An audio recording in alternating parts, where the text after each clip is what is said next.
नमस्कार दोस्तों, मैं हूं शिवम पांडे और आप सभी का स्वागत है आपके अपने चैनल ट्रिक पॉइंट में।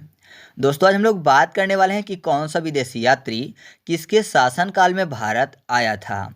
यह टॉपिक देखने में तो बहुत ही छोटा है, लेकिन एग्जाम में यहाँ से प्रश्न पूछ लिए जाते हैं। तो देरी ना करते हुए चले इस वीडियो को शुरू करते हैं।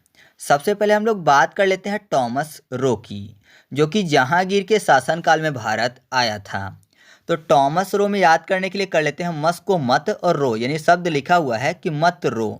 जहांगीर में शब्द मिल जाएगा जहांगीर। गिर मतलब गिरने की बात हो रही है। तो जो छोटे बच्चे होते हैं, आपने देखा होगा कि खेलते खेलते वो गिर जाते हैं। जब उनसे सही से चलते नहीं बनता है तो खेलते खेलते वो क्या करते हैं, गिर जाते हैं। तो जहाँ वो गिरते हैं वो रोना शुरू कर देते हैं। तो उनके घर वाले या फिर उनके पेरेंट्स क्या बोलते हैं कि बेटा मत रो, है ना। जहाँ वो गिरते हैं तो रोना शुरू कर देते हैं, तो बोलते हैं मत रो फॉर टॉमस रो। तो आप ऐसे याद रखिएगा कि जो टॉमस रो है वो जहांगीर के समय भारत आया था। ठीक है। इसके बाद अगला है इब्न बतूता, जो कि मोहम्मद बिन तुगलक के समय भारत आया था। तो यहाँ पर देखिए, इब्न बतूता में आपको बात शब्द मिल जाएगा, और मोहम्मद में, अगर मोहम्मद बिन तुगलक में आपको शॉर्ट में देखना है तो यहाँ पर शब्द क्या मिलेगा, मोह बिन। यानी आप ऐसे याद करने के लिए कर लीजिए कि मुँह बिन। मुँह बिन कोई भी व्यक्ति बात नहीं कर सकता है ना। बात करने के लिए मुँह चाहिए, मुँह बिन बात नहीं कर सकता है। तो आप ऐसे याद रखिएगा कि बात फॉर बतूता यानी इब्न बतूता। तो इब्न बतूता किसके शासनकाल में भारत आया था, तो वह आया था मोहम्मद बिन तुगलक के शासनकाल में। ठीक है, आगे बढ़ते हैं। इसके बाद अगला है कैप्टन हॉकिंस, जो कि जहांगीर के शासनकाल में भारत आया था। तो यहाँ पर देखिए, हॉकिंस को याद करने के लिए कर लेते हैं हाकिम। हाकिम की बात हो रही है, मतलब वैद्य या फिर डॉक्टर की बात हो रही है। जहांगीर में फिर से याद करने के लिए कर लेते हैं जहांगीर। तो मैंने आपको बताया कि छोटा बच्चा जहाँ गिर जाता है तो रोने लगता है। तो मान लीजिए वही छोटा बच्चा कहीं थोड़ी ज़्यादा ऊंचाई से गिरा हो, तो जाहिर सी बात है उसको चोट लग जाएगी। तो जहाँ वो गिरेगा उसके पेरेंट्स उसको कहाँ ले जाएंगे, हाकिम के पास ले जाएंगे, मतलब डॉक्टर यानी वैद्य के पास ले जाएंगे। तो हाकिम फॉर हॉकिंस। तो याद रखिएगा कि जो कैप्टन हॉकिंस है वो जहांगीर के शासनकाल में भारत आया था। ठीक है, आगे बढ़ते हैं।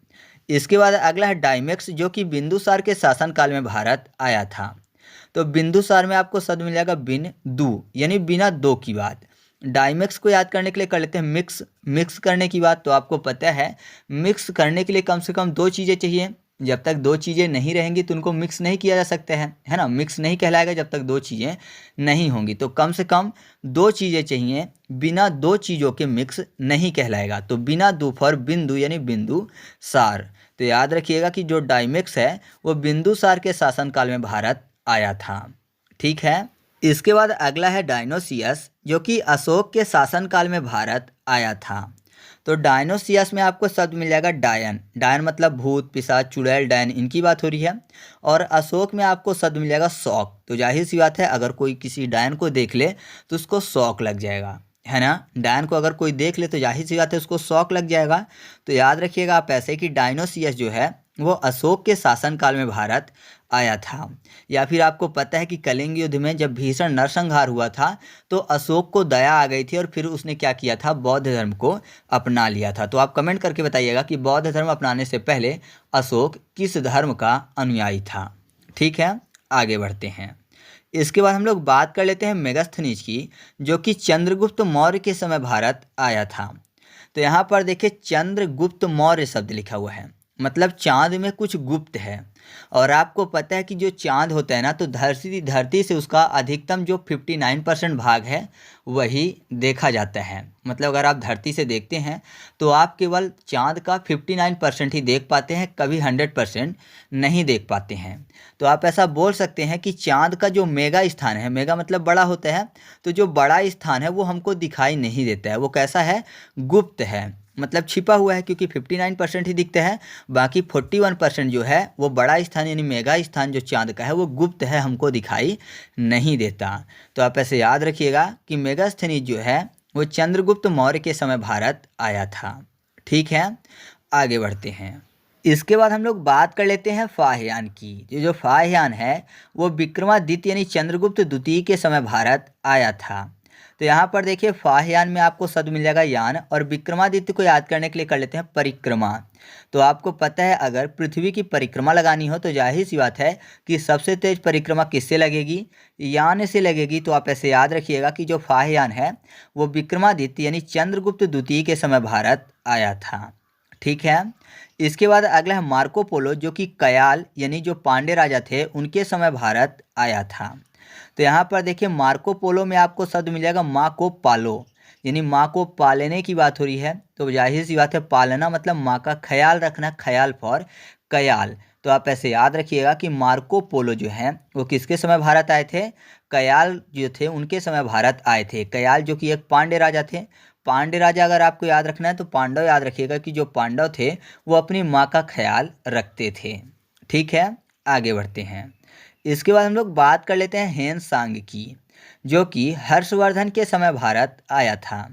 तो यहाँ पर देखिए हेन सांग में आपको दो शब्द मिल जाएगा, एक हेन, हेन मतलब मुर्गी, और सांगों को कर लेते हैं सॉन्ग, यानी कोई मुर्गी है कोई हेन है वो सॉन्ग गा रही है। तो जाहिर सी बात है वो खुश होगी तब सॉन्ग गा रही है, मतलब वो हर्ष में है। हर्ष मतलब खुशी होती है ना, तो जाहिर सी बात है कि जो हेन है वो सॉन्ग तब गाएगी जब वो हर्ष में होगी यानी खुश होगी। तो आपको याद हो जाएगा कि हेन सांग जो है वो किसके शासनकाल में भारत आया था, हर्षवर्धन के शासनकाल में भारत आया था। ठीक है। इसके बाद अगला है निकोला मैनुकी, जो कि औरंगजेब के समय भारत आया था। तो यहाँ पर देखिए निकोला मैनुकी में आपको शब्द मिल जाएगा निकालो मनी, और मनी किधर से निकालते हैं, जेब से निकालते हैं, तो जेब फॉर औरंगजेब। तो आपको ये पॉइंट भी आसानी से याद हो जाएगा। ठीक है। इसके बाद हम लोग बात कर लेते हैं बारबोसा की। जो बारबोसा है वो कृष्णदेव राय के समय भारत आया था। तो मैं आपको बता दूं यहाँ पर कृष्णदेव राय में कृष्ण शब्द लिखा हुआ है, और बारबोसा को याद करने के लिए कर लेते हैं बर्बरीक। ठीक है, बर्बरीक आपने सुना होगा, जो बर्बरीक थे वो भीम के पुत्र थे। उनके पास जो था उनको वरदान मिला हुआ था, वरदान में 3 तीर मिली हुई थी। वो चाहते तो 3 तीर से ही महाभारत की युद्ध को समाप्त कर सकते थे। वो महाभारत के बहुत ही शक्तिशाली योद्धा थे। तो बाद में क्या था कि उन्होंने एक प्रतिज्ञा की थी कि जो पक्ष कमज़ोर होगा वो उसी की तरफ से लड़ेंगे। तो फिर कृष्ण भगवान ने उनको मारने के लिए बोला था। ठीक है, तो कृष्ण भगवान ने उनका सर काट दिया था, और बाद में उन्होंने ही केवल और केवल महाभारत की युद्ध को अपने आंखों से देखा था। तो बर्बरीक जो है वो कृष्ण भगवान ने उनको मारा था, जबकि वो एक अच्छे योद्धा थे और भीम के पुत्र थे। तो याद रखिएगा आप ऐसे कि बारबोसा जो है वो कृष्णदेव राय के समय भारत आए थे। ठीक है, आगे बढ़ते हैं। इसके बाद हम लोग बात कर लेते हैं अल मसूदी की। जो अल मसूदी हैं वो महिपाल एक के समय भारत आए थे। तो अल मसूदी में आपको स्टार्टिंग में शब्द मिल जाएगा अलम, याद करने के लिए कर लेते हैं अलार्म। और आपको पता है घर में अलार्म का काम कौन करता है, माँ ही करती हैं। अगर किसी को किसी भी टाइम जागना हो और वो माँ को बता दे कि मुझे 3 बजे जागना है या फिर 4 बजे जागना है, मुझे काम है, तो घर में अलार्म का जो काम है वो पहले माँ कर देती थी, यानी माँ बच्चों को उठा देती थी जब वो बोलते थे उस टाइम पे। ठीक है, तो माँ ही फॉर महिपाल। तो याद रखिएगा कि अलम सूदी जो हैं वो महिपाल एक के समय भारत आए थे। ठीक है। इसके बाद अगला हैमिल्टन, जो कि फर्रुख सियार के समय भारत आए थे। तो सियार को याद करने के लिए कर लेते हैं सैर, शियर शैर, सैर की बात हो रही है, और सैर सपाटा करने के लिए जाहिर सी बात है बाइक से ज़्यादातर लोग जाना पसंद करते हैं। तो आप ऐसा कह सकते हो कि अगर किसी को सैर पे जाना है तो हेलमेट लगा के जाना चाहिए, है ना, क्योंकि हेलमेट से सुरक्षा रहेगी। तो आप ऐसे याद रखिएगा कि जो हैमिल्टन है वो फर्रुख सियार के समय भारत आए थे। ठीक है। इसके बाद अगला है अब्दुल रज्जाक, जो कि देवराय सेकंड के समय भारत आया था। तो यहाँ पर देखिए अब्दुल रज्जाक में आपको शब्द मिल जाएगा अब्दू। ठीक है, अब्दुल में अब्दू राजा, यानी जाहिर सी बात है अब 2 राजा शब्द लिखा हुआ है, तो 2 से आपको याद हो जाएगा सेकंड। ठीक है, देवराय के बाद जो सेकंड लिखा हुआ है ना, बस आपको वो चीज़ याद रखना है कि यहाँ पर अब्दुल जो रज्जाक है वो सेकंड के समय आए थे। तो कौन से सेकंड, देवराय सेकंड। ठीक है, तो याद रखिएगा अब्दुल रज्जाक में शब्द लिखा हुआ है अब्दू राजा, मतलब 2 राजा की बात हो रही है, तो 2 फॉर सेकंड। इसके बाद अगला है निकोले कोंटी, जो कि देवराय फर्स्ट के समय भारत आए थे। तो यहाँ हम लोग फर्स्ट याद करेंगे जैसे हम लोगों ने देवराय में सेकंड याद किया। बाकी आप कॉमन रूप से देवराय को चाहें तो याद खुद से रख सकते हैं। तो यहाँ पर देखिए निकोलो कोंटी को याद करने के लिए कर लेते हैं निकालो कांटे। आपको पता है अगर किसी के एक पैर में कांटा लग जाए तो जाहिर सी बात है वो एक पैर में खड़ा रहता है, है ना, अगर उसके पैर में कांटा लग गया तो वो एक पैर में खड़ा हो जाता है, जिस पैर में कांटा लग जाता है उसको उठा लेता है। तो एक पैर मतलब फर्स्ट, यानी देवराय फर्स्ट। तो याद रखिएगा, निकोलो कोंटी जो हैं वो देवराय फर्स्ट के समय भारत आए थे, और अब्दुल रज्जाक जो हैं वो देवराय सेकंड के समय भारत आए थे। ठीक है। इसके बाद अगला है कॉस्मोस, जो कि ईशान वर्मन के समय भारत आए थे। तो आसानी से याद हो जाएगा, क्योंकि यहाँ पर देखिए ईशान जो शब्द लिखा हुआ है ना, उसको कर लेते हैं याद करने के लिए ईसाई, और कॉस्मोस को कर लेते हैं क्रिसमस। तो आपको पता है जो क्रिसमस है वो ईसाई धर्म से संबंधित है, तो आपको आसानी से याद हो जाएगा। इसके बाद हम लोग बात कर लेते हैं सुलेमान की, जो कि मिहिर भोज के समय भारत आए थे। तो सुलेमान में आपको शब्द मिल जाएगा लेमन, और यहाँ पर देखिए मिहिर भोज में आपको शब्द मिल जाएगा भोज। भोज आपको पता है खाने से रिलेटेड है, और लेमन का उपयोग भी भोज में किया जाता है ना। बहुत सारे लोग लेमन खाना पसंद करते हैं सलाद में, तो आप ऐसे याद रखिएगा कि जो सुलेमान है वो मिहिर भोज के समय भारत आए थे।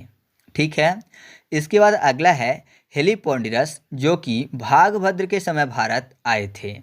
तो हेली में आपको शब्द मिल जाएगा हेल। हेल मतलब क्या होता है, नर्क होता है। तो जाहिर सी बात है हर कोई नर्क से यानी हेल से भागना पसंद करेगा, तो भागना फॉर भागभद्र। तो आप ऐसे आसानी से इस पॉइंट को याद रख सकते हैं। अब इसके बाद लास्ट पॉइंट बचा है विलियम फिंच, जो कि जहांगीर के समय भारत आए थे। तो यहाँ पर देखिए विलियन को याद करने के लिए कर लेते हैं विलन, और आपने देखा होगा कि जो विलन होते हैं उनको, मतलब कि जो फिल्म होती है उसमें जो विलन होते हैं उनको जेल के अंदर जंजीर में बांध के रखा जाता है ना, जंजीर में बांध के रखा जाता है जो फिल्मों में विलन होते हैं। तो जंजीर फॉर जहांगीर। तो याद रखिएगा कि जो विलियम फिंच हैं वो जहांगीर के समय भारत आए थे। ठीक है। तो इस तरीके से अपने टॉपिक कंप्लीट हुआ। आपको वीडियो कैसी लगी कमेंट करके बताना है। अगर वीडियो अच्छी लगी तो वीडियो को लाइक कर दीजिएगा, और आप इसका अगर फुल एमसीक्यू टेस्ट सॉल्व करना चाहते हैं तो टेलीग्राम पर जाकर सर्च करिएगा ट्रिक पॉइंट क्विज और ग्रुप को ज्वाइन कर लीजिएगा। ठीक है। तो चलिए मिलते हैं अगले वीडियो में, तब तक के लिए जय हिंद।